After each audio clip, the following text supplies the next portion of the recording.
پیام از اسپانیا داریم، پیام از حمید حسینی از انجمن ایرانی دفاع از حقوق بشر در اسپانیا هست. صحبت‌های ایشون رو در پیام اختصاصی که برای این ویژه برنامه فرستادن با هم میشنم.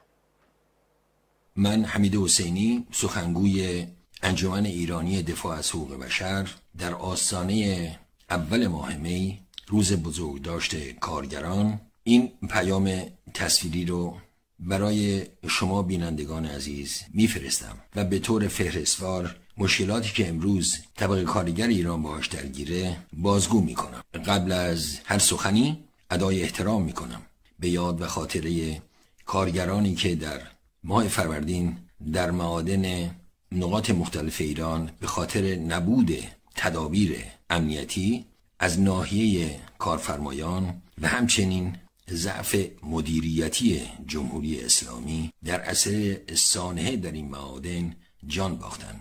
یادشون گرامی. به نظر میاد مهمترین خواستهای طبقه کارگر در این شرایط عبارتند از ارتقاء سطح دستمزدها به موازات رشد تورم.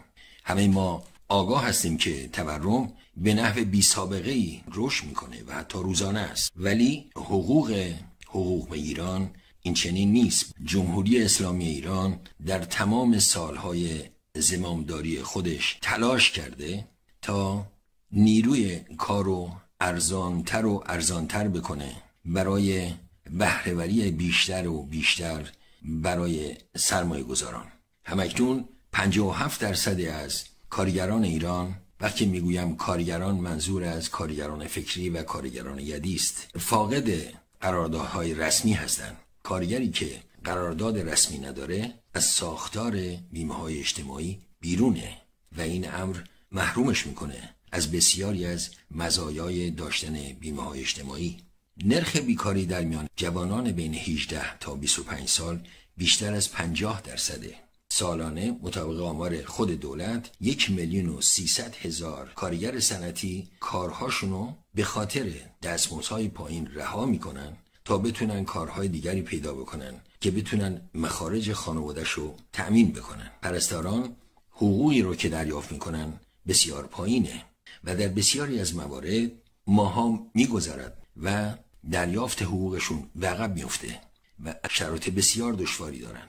اعتصابات بسیاری داشتن ولی به نتیجه‌ای نرسیده است. بخش مهم دیگری از مشکلات موز ایران کمبود دارو و بهار بسیار بالای دارو در بازار. کاملا اطلاع داریم که بخش وسیعی از مزدبگیران خاصه از طبقات پایین به خاطر عدم توانایی برای خرید دارو از بازار آزاد معالجاتشون رو رها میکنن و با بیماریشون سر میکنن و در خیلی از موارد این بیماری ها میتونه به مراحل خطرناکی برسه.